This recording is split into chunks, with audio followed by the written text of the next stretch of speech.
اور یہ میں آپ کو بڑی واضح ایک بات بتانے لگا ہوں، آج ہم عبادات کر کے مطمئن ہو جاتے ہیں، یاد رکھیے گا کہ ہماری عبادات سے کفر کو کوئی پریشانی نہیں ہے، ہماری عبادتوں سے کفر کو کوئی پریشانی نہیں ہے۔ ہم نہ وہ ہمارے نماز پڑھنے سے گھبراتے ہیں، نہ ہمارے روزہ رکھنے سے گھبراتے ہیں، نہ وہ قرآن پڑھنے سے گھبراتے ہیں۔ آپ ان کے ممالک کے اندر جا کر بھی نماز پڑھیے، قرآن پڑھیے، دین کی تبلیغ کیجئے، وہ آپ کو پروٹوکول دیں گے، وہ آپ کو سہولتیں دیں گے۔ ابھی پچھلے دنوں جرمنی کے اندر ایک چرچ خرید کر مسلمانوں نے وہاں مسجد بنا دی ہے، وہ اس کو مسجد کا نام دے دیا گیا ہے۔ جرمنی کو کوئی پریشانی نہیں ہے، ورنہ آپ مجھے بتائیے کہ جرمنی تو کفرستان ہے، وہاں تو کفر کی حکومت ہے، وہ کیسے پسند کر رہے ہیں کہ مسلمان اپنے رب کی عبادت کر رہے ہیں؟ وہ کیسے پسند کر رہے ہیں اس بات کو کہ وہاں قرآن کی تلاوت کی جائے گی؟ وہ کیوں پسند کر رہے ہیں اس بات کو کہ وہاں دین کی تبلیغ کی جائے گی؟ اصل بات یہ ہے کہ جو دین انہیں نقصان نہ دے، جس دین میں ان کے نظریات کو چیلنج نہ کیا جائے، جہاں رسول اللہ کی ختم نبوت کی بات نہ ہو، جہاں ناموس رسالت کی بات نہ ہو، جس محراب و منبر سے حضور علیہ الصلوۃ والسلام کی عزت و ناموس کی حفاظت کا پیغام نہ جائے، وہ منبر انہیں پسند، وہ مسجد انہیں پسند، وہ محراب انہیں پسند، وہ تبلیغ انہیں پسند۔ جہاں رسول اللہ کی عزت اور شان پر پہرہ دینے کی بات کی جائے گی، جہاں یہ کہا جائے گا کہ گستاخ نبی کو زندہ رہنے کا حق نہیں ہے، جہاں یہ کہا جائے گا کہ ختم نبوت ہو چکی، اب رسول اللہ کے بعد اگر کوئی نبوت کا دعویٰ کرے گا تو اسے واصل جہنم کر دیا جائے گا۔ یہ وہی جرمنی شہر ہے۔ اگر آپ تھوڑا سا ماضی میں جائیں، زیادہ دور نہیں، سن 2005 میں چلے جائیے تو اسی جرمنی شہر کے اندر نبی اکرم صلی اللہ تعالیٰ علیہ وآلہ وسلم کی شان اقدس میں جب بے ادبیاں ہوئیں اور جب خاکے بنے حضور علیہ الصلوۃ والسلام کے، اور اس کارٹونسٹ پر حملہ کرنے والا وہ پاکستان کا ایک مرد مجاہد، ایک نوجوان وجیح نوجوان غازی عامر عبد الرحمن چیمہ، جس نے ایک گستاخ رسول پر حملہ کیا تھا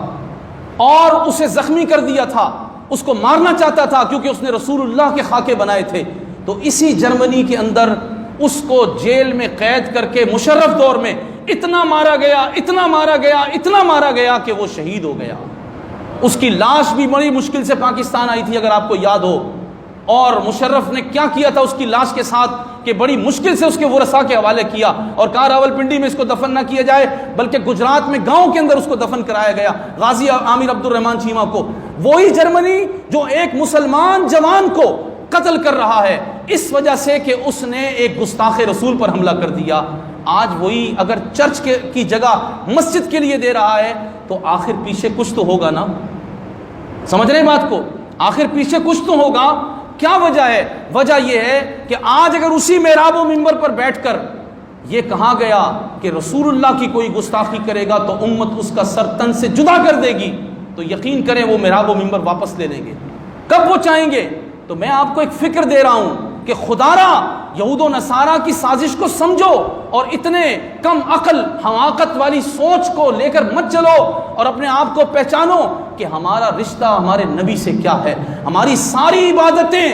ساری ریاضتیں، ان سب کا محور اور مرکز صرف رسول اللہ کی ذات ہے۔ اگر ہم نے حضور سے وفا کی تو عبادت قبول ہوگی، حضور سے وفا نہ کی تو کوئی عبادت قبول نہیں ہوگی۔ تو اس لیے